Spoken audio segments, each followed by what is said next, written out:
Pia Miss Colombia inintrigang nagplastikan.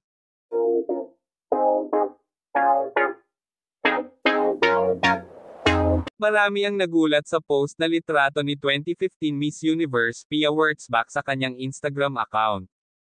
Makikitang magkasama sila ni Miss Colombia na si Ariadne Gutierrez. May caption nitong, "The reunion you've all been waiting for." Tinagot naman ito ni Ariadne ng, "Almost 8 years." Marami namang Bocon aficionados ang natuwa na magkasama ang dalawa. May ilan namang pa-savage at hindi pa nakaka-move on sa naging iringan nila ang nagsabing nagplastikan umano ang dalawa. Matatanda ang for some time, hindi lang kasi sila naging magkaribal sa pandaigdigang pageant kundi nagkaroon din sila ng di pagkakaunawaan dahil sa hindi malilimutang Steve Harvey moment sa nasabing timpalak pangkagandahan. Nawawmali kasi ang American host nang inanunsyo nitong si Gutierrez ang nanalo noong 2015 Miss Universe. Kaso, binawi ni Harvey ang kanyang pahayag nang ideklara nitong ang tunay na nagwagi ay ang Pinay beauty queen na si Pia.